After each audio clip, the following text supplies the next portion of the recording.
혹시 잊지 못해 괴로운 기억이 있으신지요?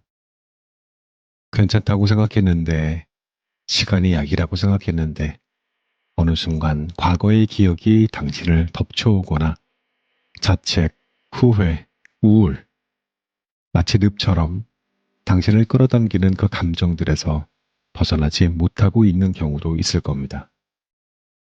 오늘 소개할 책 애도의 기술은 우리가 살면서 겪는 모든 상실, 이별, 그러니까 더 이상 가지고 있지 않고 떠나보내야 하는 모든 것들에 대한 이야기입니다.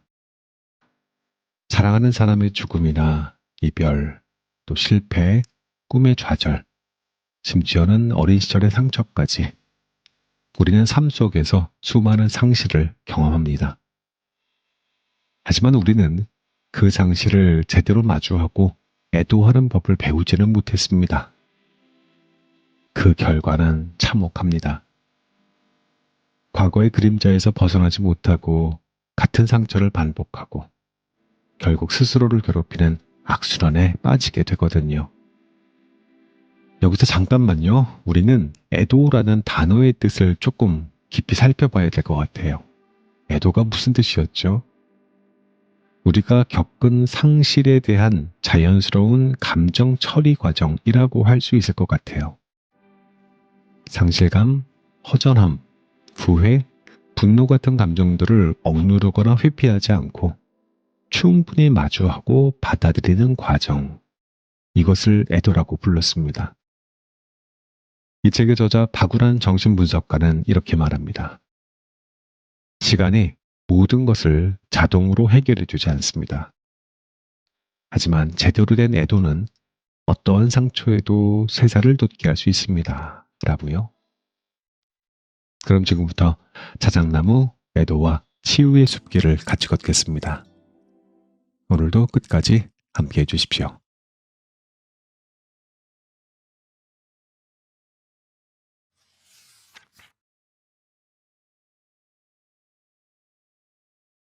우리는 매일 이별하며 산다. 저는 고통을 듣는 사람입니다. 분석실에서 매일 멈춤 없이 고통을 듣고 또 듣습니다. 사람들이 들려주는 고통을 담고 담아댄 고통을 먹습니다. 그렇게 저희 하루, 일상은 지속됩니다. 하루 일과가 끝나면 마치 러닝머신을 쉬지 않고 뛴 사람처럼 많은 고통들이 온 몸에 흘러내립니다. 분석실에서 집으로 돌아가는 길이면 더욱 무수한 감정과 감각들이 살아납니다. 차에 앉아 운전대를 돌리는 고요한 밤마다 홀로 운전대를 잡고 생각에 빠집니다. 우리는 왜 이렇게 아플까? 우리는 왜 이렇게까지 힘이 들까? 살아있음이 그러한 것일까? 날마다 먹는 고통 때문에 숨이 조여오는 날도 있습니다. 그러한 날은 아침에 눈을 뜨면서 숨을 크게 내쉬고 염원합니다. 도무지 없어지지 않는 그 고통들과 잘 지내게 해달라고 말이죠. 제 역량을 넘어서는 것도 수용하고 견디기를 기도합니다. 저는 매일 그렇게 사람들이 쏟아놓은 고통을 먹으며 분석실로 향합니다. 어떠한 사람은 아무리 발버둥 쳐도 벗어날 수 없는 올가미에 묶여서 처연하게 몸부림칩니다. 아무리 의식적으로 이성적으로 스스로를 설득해도 미쳐 날뛰는 듯한 증상에 공격을 당하면 허무하게 무너지고 맙니다. 힘들어서 몸부림치는 그들 앞에서 침묵으로 버티는 일밖에는 아무것도 할 수 없는 날도 있습니다. 고통스러운 증상을 겪는 사람들에게 묻고 싶습니다. 우리의 애도는 끝날 수 있을까요? 아니, 우리는 애도를 끝낼 수 있을까요? 우리는 쉼 없이 잃어간다. 오래전 어느 날 우연히 텔레비전 예능을 보게 됐습니다. 연인이 나와서 데이트를 하는 장면이 나왔는데 그 순간 갑자기 눈물이 하염없이 쏟아졌습니다. 슬픈 장면도 아니고 부러운 장면도 아니었습니다. 그저 남자와 여자가 지극히 평범하게 데이트를 하는 장면이었죠. 텔레비전을 껐는데도 한참 동안 눈물이 흘렀습니다. 왜 이렇게 서러운 눈물이 나지? 도대체 이것이 무슨 감정이지? 하고 이틀을 곰곰이 스스로에게 물어야 했습니다. 이 감정의 정체를 알아내기 위해 가만히 생각에 잠기던 중 번뜩 깨닫게 됐습니다. 남자가 여자의 머리를 무심코 쓰다듬는 모습이 저에게는 하나의 트리거, 어느 특정한 동작의 반응에 자동으로 벌어지는 것이 작용했죠. 의식적으로는 알아차리지 못했지만 무의식적으로 남편을 만나던 때 처음의 시간과 교차하고 있었습니다. 텔레비전 속 연인이 데이트를 하는 장면 속에 제 남편이 있었습니다. 지금의 남편이 아니라 오래전 수도원에서 만나 결혼에 이르기까지 젊은 날의 남편이었죠. 만남 초기에 저에게 빠졌던 남편이 아니라 한 젊은 수사의 모습이었습니다. 수도원을 사랑하고 자신이 따르던 공동체 동료들을 사랑했던 젊은이의 모습이었습니다. 그 모습에 저의 수도원 시절, 젊은 수녀의 시간도 동시에 떠오른 것이지요. 수사와 수녀였던 저희 부부는 가족과 수도원 모두가 반대했던 관계였습니다. 환영받지 못한 시간 동안 기대고 지탱할 수 있는 사람은 오로지 서로밖에 없었습니다. 그때 남편은 종종 제 머리를 쓰다듬곤 했는데 머리를 쓰다듬는 모습을 보니 그 시절로 빠르게 돌아간 것이지요. 그때의 아픔과 고통, 그리고 서로를 지탱했던 마음이 모두 그 장면에 겹쳐서 소환된 것이었습니다. 단지 오래된 기억이 떠올랐다는 사실에 슬프고 눈물이 난 것은 아닙니다. 눈물이 흐른 가장 중요한 이유는 이제는 그때의 그를, 그때의 나를 잃었기 때문입니다. 행복과 고통을 포함해 그때의 것은 모두 잃었습니다. 다시는 찾을 수 없는 잃어버린 시간, 감정, 서로에 대한 눈길에 슬퍼졌죠. 제 앞에 선 그는 더 이상 그때의 그가 아닙니다. 그 앞에 선 저도 그때의 제가 아니죠. 그럼에도 관계를 이어가는 힘은 이전의 시간과 감정들, 감정이 만들어낸 서사에 대한 책임을 다하고자 하는 태도 때문이었겠죠. 수도원을 떠나오면서 오열한 그날 이후 저는 그때의 시간과 상실을 생각하며 울지 않았습니다. 제가 잃은 것이 무엇이었는지 텔레비전의 연인들을 본 그 순간 알아차렸으니까요. 저는 왜 그 시간을 그렇게 묻었을까요? 저에게 있어 차마 돌아볼 수 없을 만큼 커다란 것을 잃었기 때문이죠. 뒤를 돌아보면 오직 현재에만 집중하며 하루하루를 살아내려고 온 마음과 힘을 다했습니다. 그러면서 저의 가장 중요한 시간을 홀대하고 있었습니다. 그것을 자각하고 정신분석 교육 수련을 다시 받았습니다. 저는 분석 훈련을 하며 원 없이 수도원에 대한 이야기를 풀어냈고 충분히 그리워했습니다. 그리고 나서 그 시간의 고통을 다시 경험했습니다. 그렇게 애도의 시간을 보냈지요. 수도원에서 보냈던 저의 젊은 날은 제 인생에서 가장 빛나던 시간이었고 빛나던 만큼의 혼란과 고통으로 아팠던 시간이었습니다.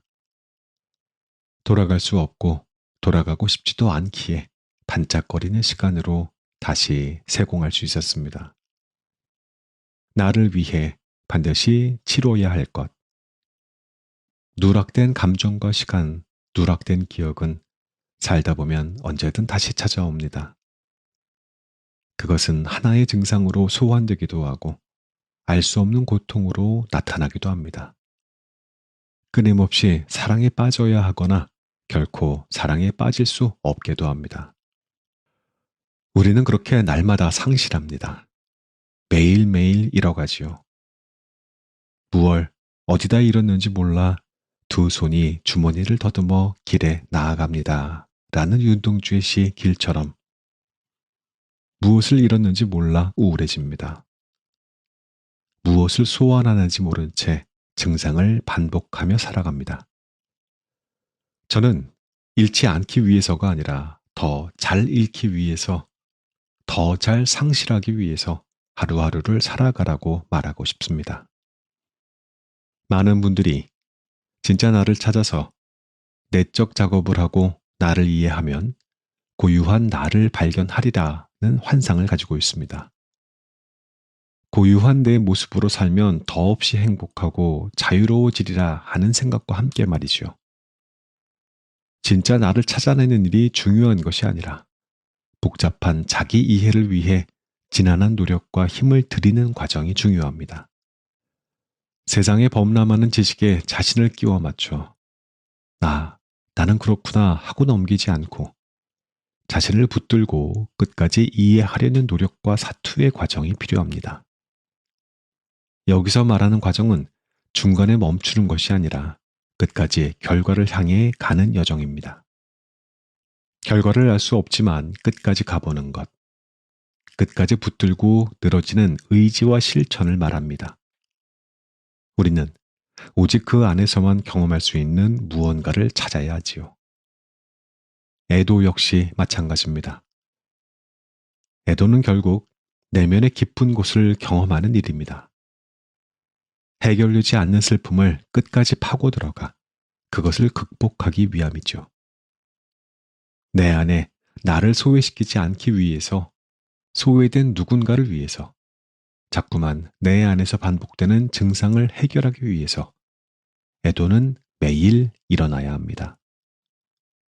술에 취하면 물건을 자꾸 잃어버려 쓰라린 마음을 반복하는 작은 일부터 사랑하는 사람으로부터 상처받아 너덜너덜해진 마음을 치유하는 일, 슬픔의 연대를 보여주는 사회적인 애도까지 매일 우리에게 애도의 순간들은 찾아옵니다.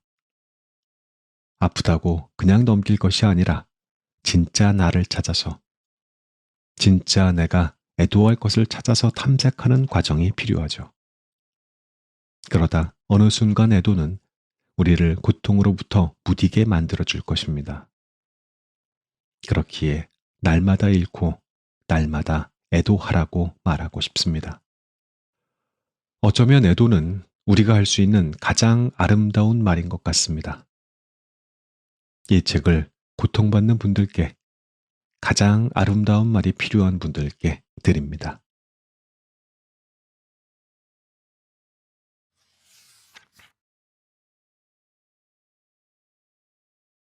함께 울어야 할 때. 몇 년 전부터 나라에 여러 재난과 참사들이 일어났습니다. 퇴근길, 운전을 하다 길을 지나는 학생들을 보면 감사하다는 마음이 울컥하고 올라올 때가 있습니다. 그냥 살아만 있어 주어도 고마운 일이다 하고 말입니다.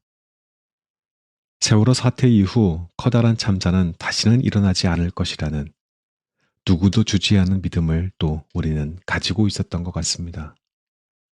2022년 10월 이태원 사태가 있었던 날은 딸아이가 홍대에 간다고 한 날이었습니다. 딸아이는 고교 입시를 끝내고 친구들과 놀러 간다고 신이 나서 집을 나섰죠.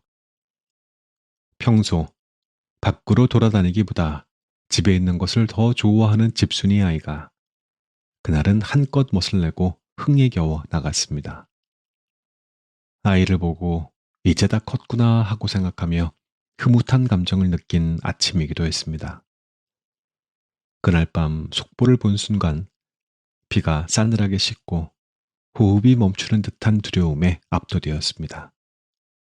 아이가 전날 이태원을 갈까 홍대를 갈까 하며 망설였기 때문입니다. 아이와 전화 연결이 되지 않자 피가 마르고 세상이 다 멈춘 듯 백지 상태였습니다. 아이는 다행히 집에 돌아와 아빠와 함께였습니다. 하지만 그렇게 돌아오지 못한 아이들을 보낸 부모의 심정은 말로 표현하기가 무례할 정도입니다. 우리는 그렇게 긴 세월에 걸쳐 너무 많은 아이들을 떠나보냈습니다. 마지막 작별조차 나누지 못하고 문을 나간 아이를 다시는 볼 수 없다는 사실을 차마 말로 다 할 수 없습니다. 그 끔찍한 아비규환의 공포 속에서 숨을 멈추어야 했을 젊은이들의 삶을 어떻게 설명해야 할까요? 시간이 지나며 우리는 망각하지만 되새길수록 믿기 어려운 사실입니다. 유명한 어떤 이가 텔레비전에 나와 이태원 사태를 두고 애도의 시간에 책임을 묻는 것은 아니다 라고 이야기하는 것을 보며 깜짝 놀랐습니다. 애도가 무엇인지조차 모르는 단선적인 무지함에 무엇을 보호해야 할지 사유하고 고민하지 않는 경박함에 참으로 오랜만에 분노가 터져 나왔습니다. 무엇을 했고 무엇을 하지 않았나. 개인 분석에서는 불편한 과거를 탐색하고 그 고통의 서사에서 누구에게 책임이 있는지, 누가 고통의 대가로 이득을 얻는지를 집요하게 탐색합니다. 고통의 서사에서 나는 무엇을 했고 하지 않았는지를 명료한 정신으로 탐색하고 직면해 나가는 것이 진정한 애도이고 분석 과정입니다. 살아만 있어 주어도 고맙다라는 상황은 전쟁통에서나 경험되어지는 심리적인 상태입니다. 말 그대로 어디서 무슨 일이 터져도 어떤 법으로부터도 지켜지지 않는 각자 도생의 마음. 무질서와 혼란은 우리 개인의 정신적인 상태와 무의식 상태마저도 흔들고 놓고 맙니다. 의학과 심리학이 말하는 소위 정상성의 상태가 아니라는 말이죠. 의식적이든 무의식적이든 우리는 트라우마적인 경험을 하고 있습니다. 이것은 언제 어떠한 모습으로 다시 발화될지 알 수 없습니다. 국가 최고 정치 권력은 정신분석에서 말하는 상징계의 대타자성을 절대적으로 갖고 있습니다. 대타자는 사회적인 권력을 지니는 지극히 보편성에 맞추어져 시스템을 유지하고 책임져야 할 의무도 함께 지닙니다. 책임지지 않는 통제는 지배의 단맛을 누리는 일에 지나지 않습니다. 마치 유아들이 자기 쾌락을 취하기 위해 난폭해질 수 있는 광기를 불러오는 모습과 흡사합니다. 사회는 계속 발달하지만 우리는 점점 더 주인과 노예 담론에 지배받아 갑니다. 근대 이전의 주인들은 노예나 하인의 노동과 실천적인 지식을 사용하고 향유할 권리를 갖는 대신 그들의 먹거리와 외부로부터의 공격과 안전을 전적으로 책임지고 관리하는 일을 했습니다. 하지만 문명화된 지금이 그때보다 더 좋아졌다고는 말하기 어려운 현실을 살아갑니다. 이태원 참사 이후 딸아이와의 간헐적인 통화가 이전처럼 당연하게 느껴지지 않는 기이한 느낌마저 갖게 됐습니다. 마치 생과 사의 갈림길에서 돌아온 아이를 만나는 기분처럼 느껴집니다. 하루하루 무사히 내 아이가 살아있다는 사실에 안심해야 하는 비정상적인 시대 속에 우리는 다시 서 있습니다. 생존자인 우리는 희생된 가족을 둔 이웃들과 어떠한 방식으로든 연대할 수 있어야겠습니다. 그것이 그들을 애도하고 우리 자신에 대한 애도를 실천적으로 이행하는 일이 될 것입니다. 애도는 감정만이 아니고 실천의 영역입니다. 실천은 노동을 포함하지요. 애도의 노동은 굳이 그것을 기억하고 그것을 위한 어떤 행위들을 해나가는 것입니다. 소명을 요구하는 목소리. 프로이트의 유명한 명제이지요. 애도되지 못한 감정들은 반드시 회귀한다. 애도되지 못한 무수한 것들은 우리 무의식을 떠돌다 유사한 사건을 만나면 증상이나 유의미한 현상으로 발화되어 반복됩니다. 사회적인 이슈나 고통, 사건들은 단지 타자의 고통만이 아닙니다. 우리는 사회 속에서 또 보이지 않는 연결 속에서 살아가는 인간이기 때문이지요. 사회적 사건들은 지도자들과 책임 있는 자들의 적절한 태도와 제도 안에서의 다독거림이 반드시 필요합니다. 그것은 참사를 겪은 유가족만을 위한 책임과 위로가 아니라 그들과 연결된 구성원들 모두에게 전달하는 위로와 애도이기 때문입니다. 우리의 삶은 그저 하루를 사는 것 이상은 아닙니다. 모두가 그렇게 하루를 살아내지요. 개인이 맺고 있는 관계 또한 그리 많지도 그리 복잡하지도 않은 지극히 단조롭게 하루를 사는 것임에도 한 존재가 지는 무게는 슬프도록 무거운 것 같습니다. 표면으로 드러나는 일상과 그 단조로움들 너머로 얼마나 많은 복수와 애도가 뒤엉켜 있는지요. 그것들이 지극히 단순한 우리 하루의 일상을 얼마나 장악하고 있는지 모릅니다. 존재는 무겁습니다. 그 무거움의 덩어리 안에서 쉼없는 언어가 쏟아져 나오고 또 쏟아져 나옵니다.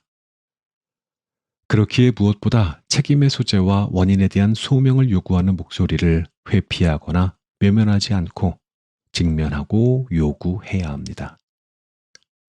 그들을 위해서가 아니라 우리 자신을 위해서 끝까지 그 책임을 물어야 합니다.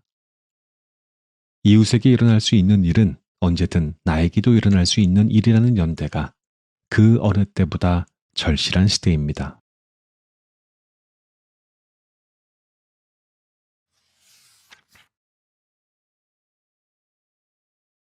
마음껏 애도할 권리. 고등학교 3학년 경수는 스스로 목숨을 끊었습니다. 경수 친구 민규는 친구를 잃은 충격과 슬픔을 어떻게 다뤄야 할지 몰라 저를 찾아왔습니다.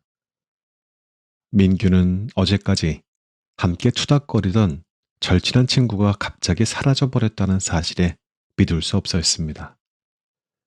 친구의 부재가 믿기지도 않는데 그 부재를 어른들이 비밀스럽게 처리하려 했다는 사실에 더 충격받고 고통스러워했습니다. 경수는 어느 날 갑자기 학교에 나오지 않았고 연락이 닿지 않았습니다.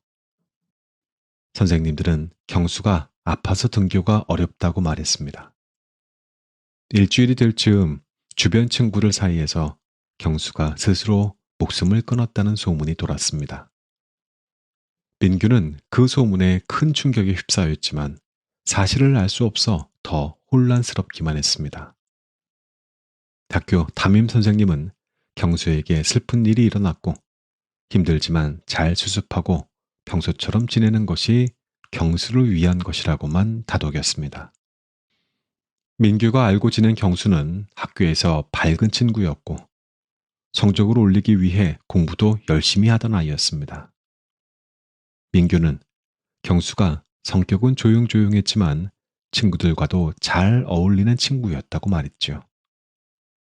경수는 어떻게 느꼈는지 몰라도 민규는 경수를 반해서 가장 친한 친구라고 생각하며 매일 투닥거리며 지냈다고 합니다. 그러한 경수가 어느 날 갑자기 사라져버린 것입니다. 민규는 혹시 매일 붙어 다니던 경수에게 자신이 무슨 상처를 주지 않았을까 하고 반추하며 후회했습니다. 더 잘 대해줬다면 경수가 그런 선택을 안 했을지도 모른다고 강박적으로 되뇌이며 고통스러워했습니다. 국화꽃을 놓을 시간이 필요했다. 친구들은 알 수 없는 경수 혼자만의 내밀한 고통과 서사가 있었겠지요. 하지만 친구인 민규에게는 또 다른 사건입니다.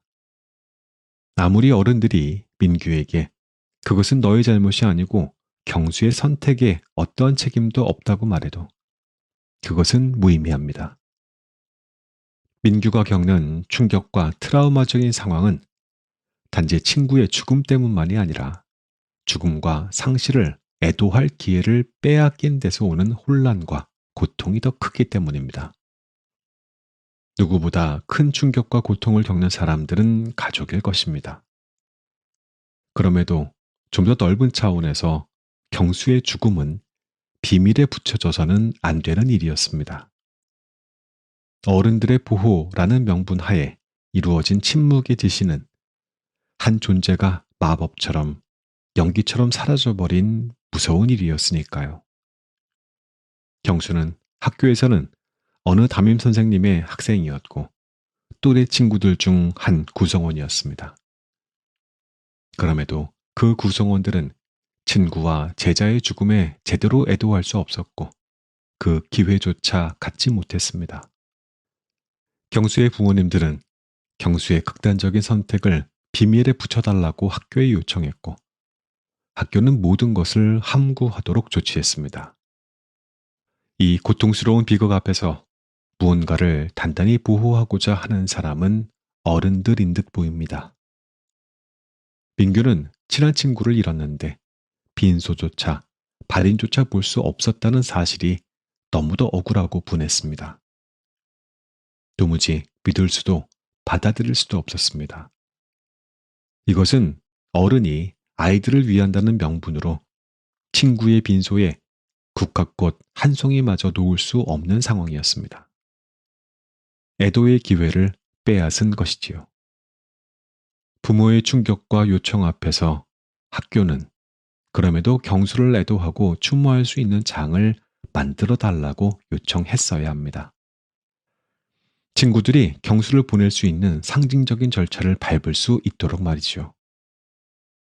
한 소년의 죽음 앞에서 가족들의 마음과 고인을 숨기고 보호하려는 마음은 충분히 이해합니다.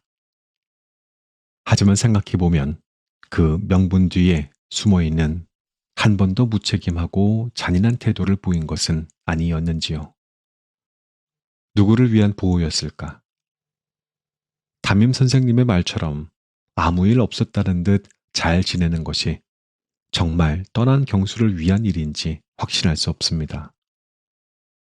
어쩌면 아이의 극단적인 선택이 부모와 학교 어른들에게 혹 책임이나 비난이 들어가지 않을까 하는 두려움과 자기 보호였을지도 모릅니다. 아이가 스스로 목숨을 끊을 만큼 누군가 잘못하지 않았을까 하는 의심과 질책의 시선들로부터 빠져나가기 위해 모든 통로를 차단해 버린 것일지도 모르지요.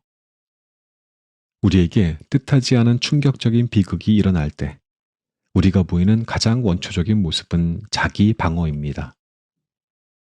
그리고 그 원초적인 자기 방어의 가장 빠른 선택이 회피입니다. 비극적인 상황에서 벌어지는 회피를 누구도 비난할 수는 없습니다.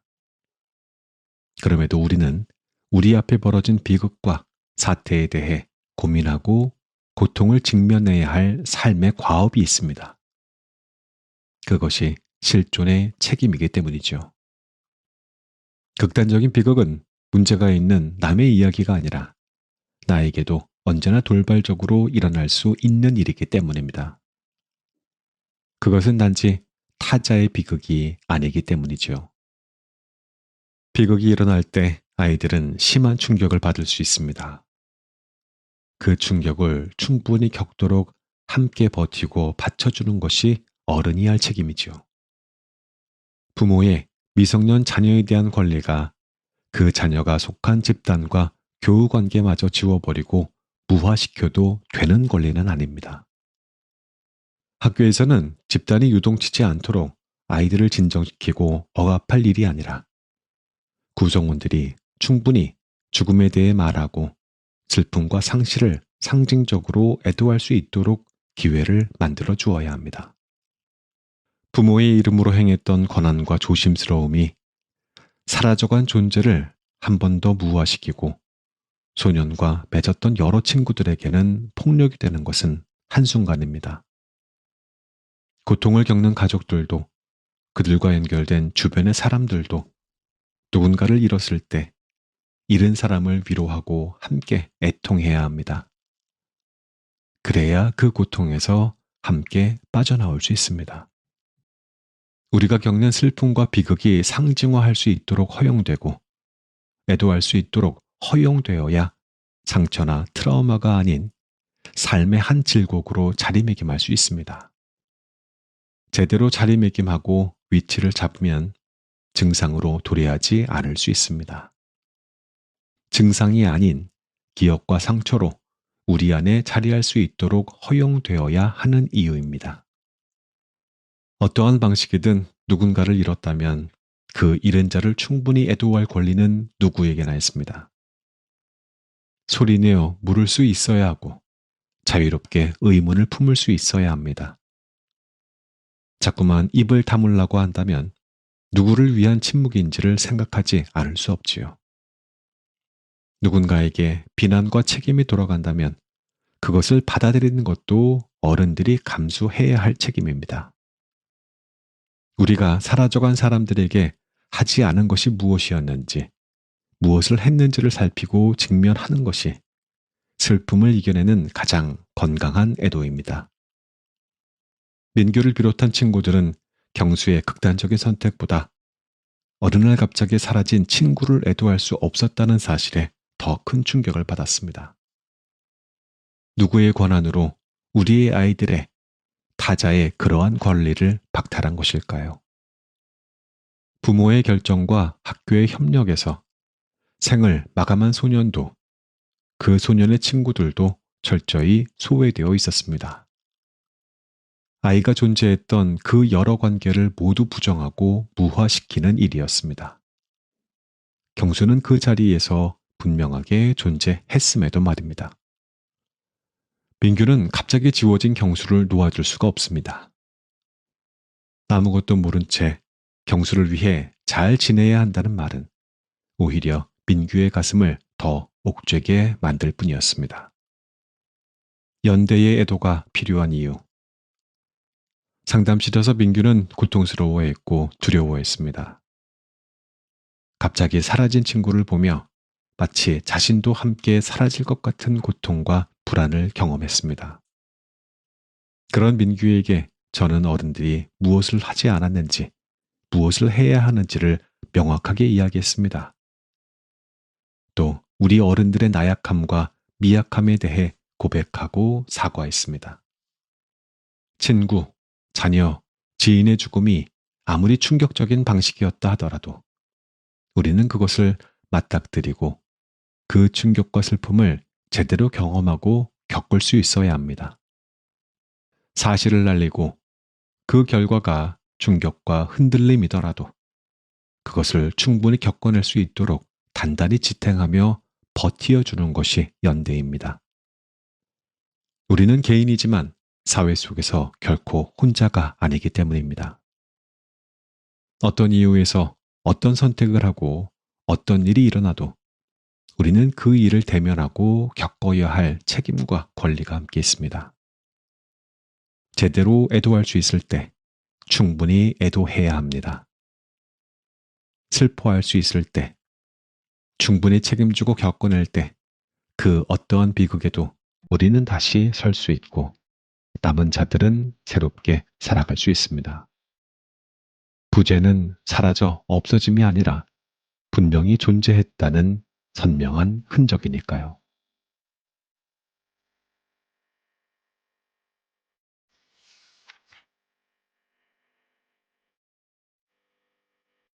이 책의 낭독은 여기까지입니다.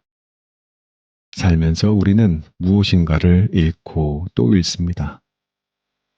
사랑하는 사람, 오래된 관계, 스스로의 역할이나 가치, 그리고 때로는 자신마저도. 일책 애도의 기술은 이러한 상실의 순간을 어떻게 받아들이고 나아가야 하는지에 대한 깊은 통찰을 담은 책입니다. 저자는 상실을 애도하지 않으면 그 고통이 우리를 올가매서 삶의 걸음을 멈추게 한다고 말하고 있어요. 벌써 10년도 넘었습니다. 나의 반려견이었던 윈터. 윈터가 아프다는 걸 알고 있었지만 매번 치료비 앞에서 고민을 해야 했어요. 내 아들이라고 불렀으면서도 병원에 데리고 갈 때마다 과연 내가 이 사랑을 끝까지 책임질 수 있을까? 스스로에게 물었던 기억이 납니다. 결국 윈터는 나의 곁을 떠났고 지금도 TV에서 반려견 프로그램이 나오면 이유도 모르게 일단 먼저 눈물이 한바탕 쏟아져 나온 뒤에야나 볼 수 있었습니다. 충분히 돌보지 못했다라는 죄책감과 내가 내뱉었던 사랑이라는 말의 무게에 부끄러움이 문제라는 걸 알게 됐습니다.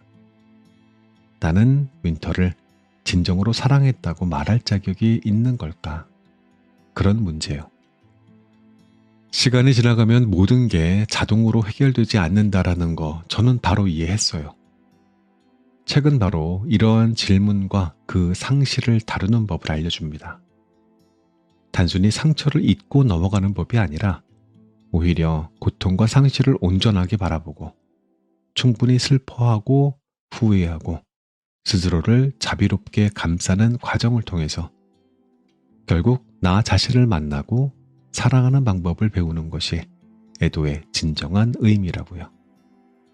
저자는 애도가 단지 신체적인 죽음에만 국한되지 않는다고 말합니다. 어린 시절 부모와의 관계에서 받은 상처나 또 소중했던 관계의 끝, 그리고 사랑한다고 믿었던 존재에 대한 무력감과 후회, 이런 상처들 또한 애도가 필요한 이유입니다.